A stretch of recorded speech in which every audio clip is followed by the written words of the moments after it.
Khaman Maluach and the rest of the young Suns core have been an absolute revelation over the course of the first two games of the Phoenix Suns Summer League.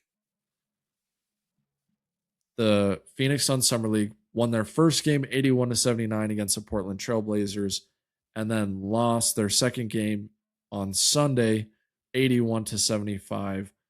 But as we know with Summer League, the final score doesn't truly matter. The win and loss record doesn't truly matter.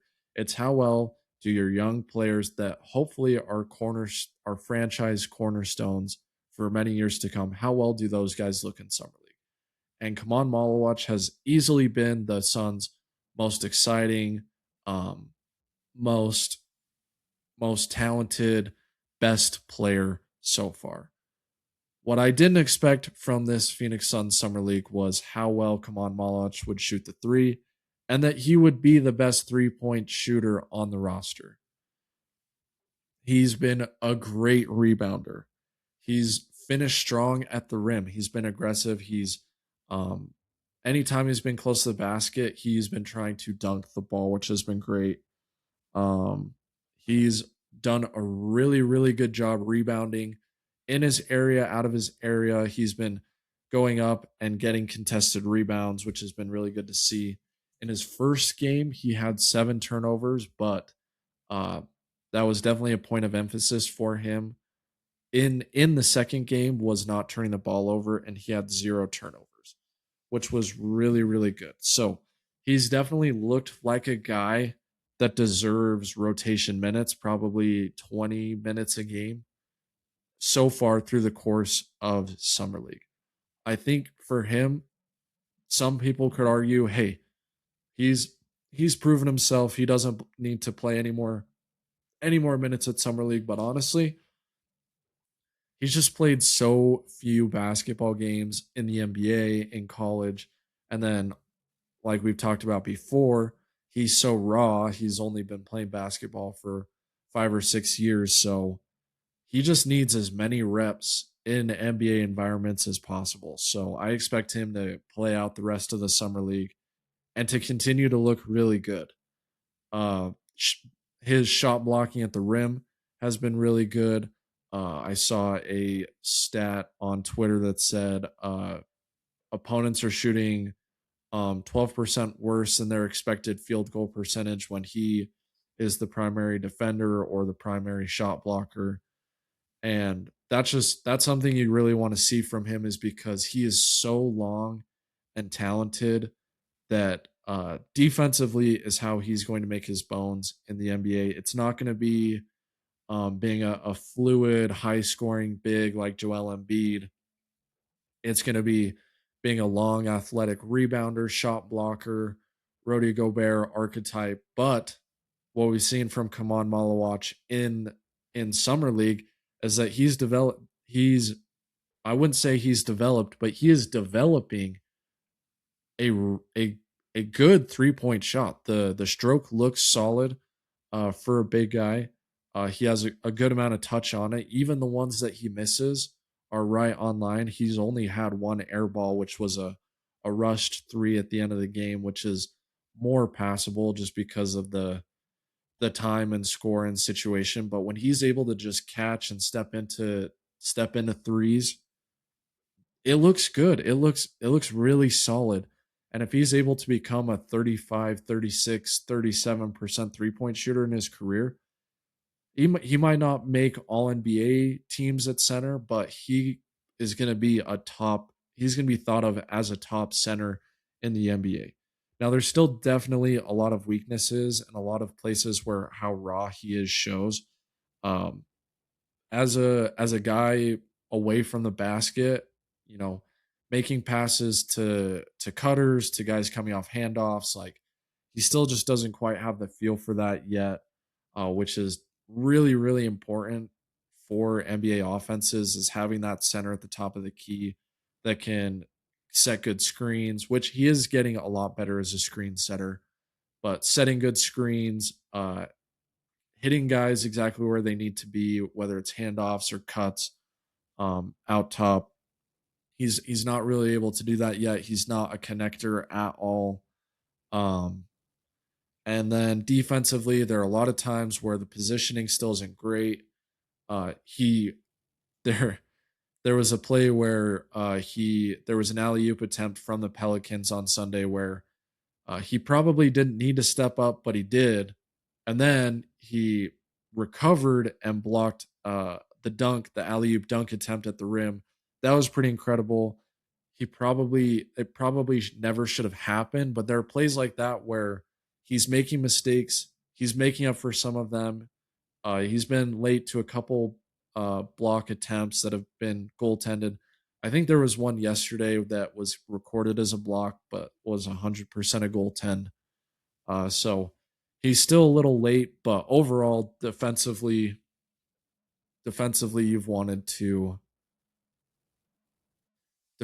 you've wanted to see him uh, really, really play well at that at the level. You've really wanted to see him play well at the summer league level, and he's definitely done that. Moving on to Rasheer Fleming, defensively, he's been superb, which is no surprise. Rasheer is going to be an NBA player for a long time because of how good and how athletic he is on defense. One thing that I love about Rasheer Fleming is his motor. He's always sprinting up and down the floor, which is not always what you see in every NBA player, and we'll get to that in a second. He's really aggressive on defense. He's in passing lanes. He's trying to force steals. He had a great recovery yesterday where the Pelicans brought Maluach out and then threw a lob to a big guy inside where where Fleming was in the weak side corner, or maybe it was on the weak side wing. He flew in, deflected the ball out of bounds, and saved the Suns from or save the Suns defense from giving up an easy 2 points. Like he just makes those plays time and time again. And it's why he should be in the rotation for the Suns next season, regardless of how good of an offensive player he is. But speaking of his offense, it's summer league. He's not in a position to for he's not in a position to really be like the Suns leading scorer in summer league. He needs a lot of help and a lot of good players around him to truly showcase what he can do on offense. But what I haven't liked from him in summer league is that he's only 1 of 8 from 3. He's probably had 8 more really good looks to shoot threes but hasn't taken them. And in the regular season, if you're not super confident in your shot and you just want to move the ball over to Jalen Green, Devin Booker, Dylan Brooks, not the worst idea in the world. But in summer league, you have to be confident and take those shots. I don't see a guy who looks super confident taking 3-point shots. That's what my eyes tell me. Other people will disagree with me, and that's okay. I have seen nothing from him in his career that makes me think he's going to be anything more than a Josh Okogie level shooter um in the corner. So I don't believe in the shot. I don't know. I hope the shot gets there. I don't believe that the shot is going to get there right now. I think he's going to be a low 30s, kind of similar to Ryan Dunn type of 3-point shooter.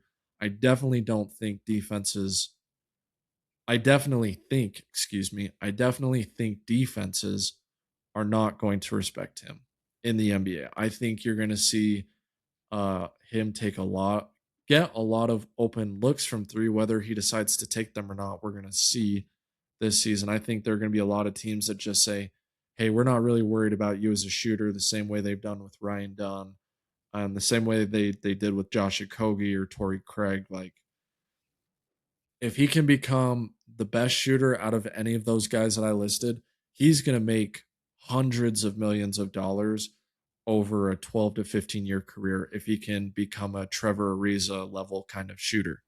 Like he has a chance to be like an incredibly high paid, high value NBA player. But right now, I don't know if that shot ever materializes into anything other than like a 34% kind of shooter. And I really don't like his mindset. I wish he was confident shooting. I wish he was at least in summer league. In the During the NBA season it could be different, but at least in summer league, I want him to be a lot more aggressive shooting. And we saw him hit a couple mid-range shots in the first game, which I mean was really positive to see. It's not something that I think he'll ever really be asked to do at the NBA level. Another thing that I don't really like is, even though he's like the biggest player around the rim, sometimes he's a little timid and he's like trying to do these like finesse finishes around the rim. I wish he would, whether he makes it or misses it, I just want to there to be a different kind of aggression and confidence level, and I'm gonna try and finish as high as I can and create something good, whether it works out or not. He's definitely not comfortable with the ball in his hands. He's not ever, not ever. Right now, this over the next season, he's not going to become like a really good like point five shoot, pass, or drive kind of guy. He's definitely not a like very like high level point five player yet. Hopefully he gets that way, but the drives haven't when he drives, it doesn't result in anything good. Um so yeah, I am definitely on the low end of optimism for his offense, but I am in the 99th percentile on what he can be defensively.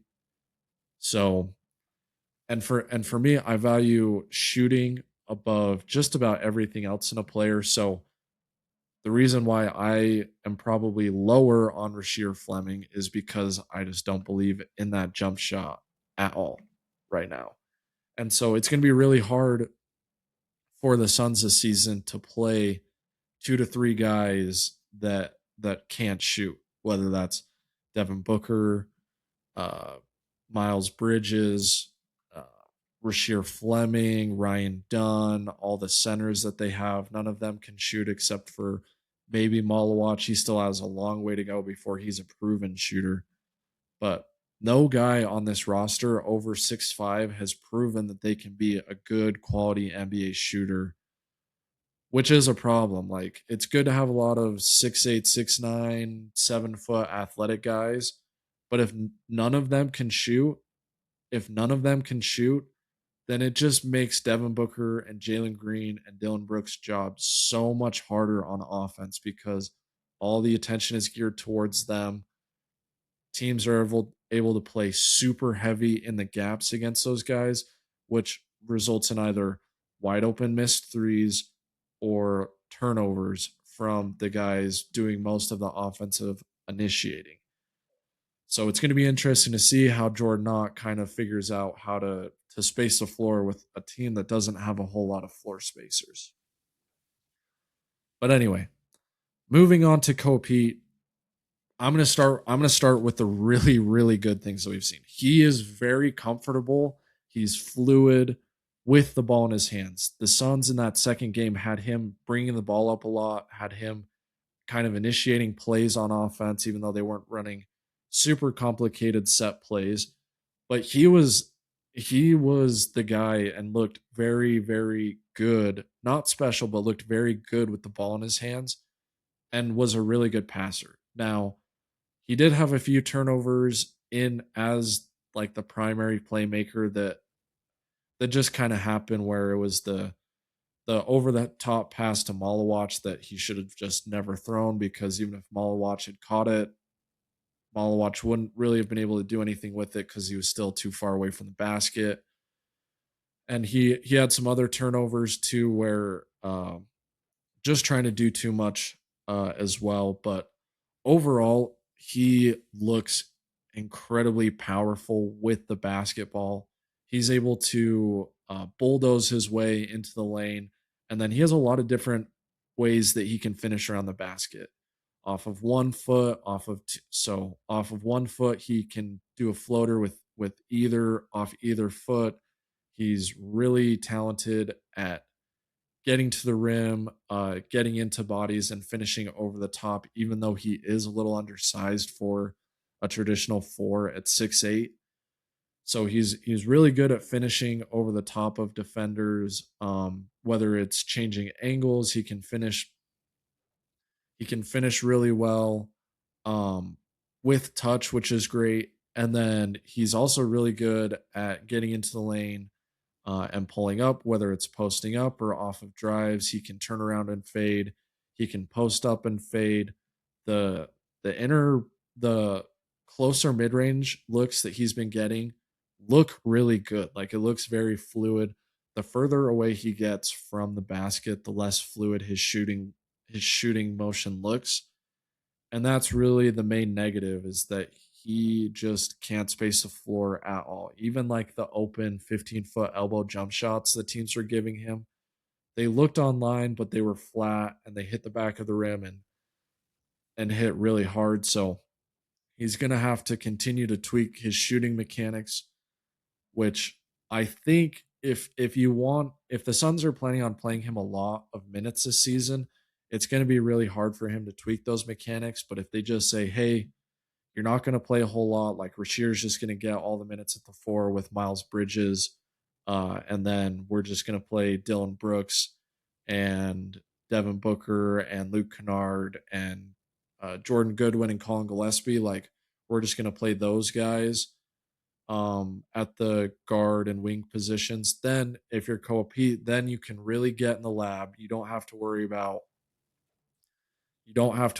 like kind of transitioning your shooting for him during an NBA season. But if they just give him a whole NBA season to fix his jump shot, then hopefully he can develop into at least like a good like set shot 3-point shooter. That's all the Suns need from him, and that's all he needs to be like a starting level player in the league. In my opinion, is just a guy that can hit standstill open 3-point shots, and then from there just go to work, uh, get to the mid range, get to the lane, finish, set up cutters. He had a good pass to Rasheer Fleming yesterday, who backdoor cut and dunked. He is himself a really good cutter. Unfortunately, the Suns have a lot of really good cutters on this team. They don't have a lot of good shooters. I wish there was a lot more balance at the Summer League roster and the NBA roster. I wish there was more balance between tall wings that could shoot and tall wings that could cut. And ideally, you just combine them, and then you have really high level, a really high level wing. But the Suns don't have any of those guys. Miles Bridges is the closest forward that they have that can do all of those things at once. Um, but Koa Peat might be second if he's able to develop a shot for sure. We haven't even seen him shoot a three, and I'm just gonna bet that it probably doesn't look that great. So if I'm Koa Peat, I am continuing to tweak my form until it looks like a solid NBA jump shot. Uh, Maybe I'll analyze his form from the summer league highlights and from Arizona in a video. If you guys want to see that kind of video, I can definitely make that and analyze his form and what I think he should fix. So leave that in the comments if you want to see something like that. But outside of the shooting, the main thing that was disappointing from Koa Peat is that before summer league started, he said, this isn't something put on him. These weren't expectations I put onto him. He said he wanted to be the best. He said he wanted to be the best offensive rebounder to lead summer league in offensive rebounding, and his motor just has not lived up to that at all. Uh, and it's not just offensive rebounding. He didn't have any offensive rebounds on Sunday. He did have two on. He did have two offensive rebounds on Friday and finished that game with 7 rebounds, I believe. On Sunday, he only finished with 4, which, as the second or third biggest body on the floor, you have to come up with more than 4 rebounds, especially for the amount of time that he was guarding the Pelicans' big men. But it wasn't just the rebounding, it was the other stuff too. It was on off or when it was going from offense back to defense, he rarely, if ever, sprinted back and matched up with his defender. And that oftentimes led the Suns into their really small guards guarding guys that Koa Peat should have been guarding. Without any screens being set, it was just Koa Peat was just kind of floating, thought, hey, I'll just run back on defense and I'll guard whoever is trailing behind at the top of the key as well. At Arizona, Koa Peat could do that because they had a lot of big guys. They were playing Krivos, they were playing Toby Awaka, and so Pete was just another wing in the rotation. It didn't have to worry too much about sprinting back and matching up with the opposite team's big because the other bigs at Arizona had to do that. But Pete's in a position where, especially in summer league, he has to get up and down the floor so that the Suns don't get any cross matches in transition. He has to do a better job. And when he makes mistakes or misses shots, instead of hanging his head down and just kind of like sulking up the floor, he's got to get up the floor and run. He's got to run. He's got to sprint back in transition defense. It's not college anymore. You have to sprint on the offensive end, which he does incredibly well, right? Like it's not he does a really good job getting out in transition and sprinting in transition on offense, but transitioning back to defense, the effort level just wasn't close to where it needs to be if he wants to play in the NBA. Honestly, at all. It was a red flag that was very concerning defensively. Now in the flow of defense, he didn't really get picked on. He did get scored on a couple times by Malik Dia, who's a really talented offensive scorer. Maybe not efficient, but definitely is able to hit some difficult shots. Um, but like Pete is able to stay in front of his guy for the most part. He's not a very chaos creating defender. He's not like Rasheer Fleming, where he's going to be blocking a lot of shots, creating a lot of steals, getting a lot of deflections. But he's really good at just staying in front of guys and contesting shots. He has had a few blocks in summer league that have gone as fouls. Uh, we'll see if maybe things start to go the other way where he gets called for less of those fouls. But just because fouls are so frequent in summer league because there's 10 of them, you're able to play really aggressive, and officials also know that they can call foul, and it doesn't super matter because the player is not gonna the teams don't have to deal with fouls. And so Pete's had like two blocks in each game that have been called fouls that I thought looked pretty. I thought there hasn't been a ton of contact, and those might be no calls at the NBA level. But he has also committed 7+ fouls in both games too. Uh, so we'll see with Pete. There's still a lot for him to show over the rest of the summer league and in training camp and in preseason. And ultimately, I think he's a really special talent, but I think he's probably the odd guy that's the odd man out in the rotation. I don't think he gets many rotation minutes this season. And I think they really focus on developing the jump shot, developing a even stronger, more toned body, and they just work on his conditioning or focus or habits, whatever it has to be for him to play with that same kind of motor that Rasheer Fleming plays with. If he can get to that level, he'll play. He'll play this season if he has a Rasheer Fleming kind of motor. But what's going to hold him back from playing this season is if that motor is not where it needs to be for a guy that's going to be playing his role, which is energy, toughness, defense, rebounding. Like you have to have a much better motor for that. So that's the good, the bad, and the oh no with Koa Peat. The really, really bad has been Kobe Brea. Kobe Brea has not played well at all in summer league. He scored 2 points on Sunday. He scored, I think it was just 5 points on. He scored just 5 points Friday night. He hasn't hit a three. He only shot 31% from three in the G League.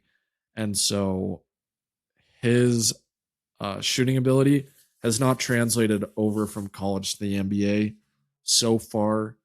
He has not looked like a lethal 3-point shooter. He's not impacted the games at all in any way positively. He might have been the hero had he hit the game tying shot with under a minute left yesterday on a pull up three, but he's not able to create a ton of separation as a 3-point shooter off the bounce. He hasn't, if we're being honest, he hasn't gotten great looks just because the Suns aren't really the type of team in summer league that's able to collapse the defense and get him a ton of great looks. But the looks he has gotten haven't been anywhere close to going in. The Suns need shooting on the roster, but it doesn't look like as of right now that Kobe Brea is going to provide answers. He's on a two-way contract, but with how poorly he's played in summer league, and if he continues to look this poor in summer league, I don't know if he's going to be on a two-way contract going into the regular season with the Suns. I really don't know, because there's probably better guys out there than Brea, or at least better shooters out there than Brea that the Suns could get on a two-way level contract. So Kobe Brea is definitely the guy who needs the biggest turnaround for the Suns summer league going forward. But overall, it's been really positive overall for the Suns summer league. Each of the three main guys on the roster have lots of flaws, but at least for me, for Pete and for Fleming, and for Pete and for Maluach, the good is far outweighing the bad right now. For Fleming, I think it's a 50-50 split. He's a 100th percentile on defense, and he's not that high on offense. And so yeah, it's been really great to see the Suns still have two more games, one game tonight on Monday, and then another game on Wednesday. So should be exciting to see the Suns finish out summer league, and I will have all the summer league coverage coming from the AZ Sports Podcast. Hey, you made it to the end of the video. Thank you so much for watching. If you want to watch the full podcast version, there's a playlist right here that you can click on. If you want to watch more videos, you can click over here. And please remember to always, always, always like the video, comment on the video, subscribe if you haven't already. Follow us on Instagram, Twitter, Facebook, TikTok. We're all there all the time. So please follow us. Please continue to support the AZ Sports Podcast. And I will see you on the next episode.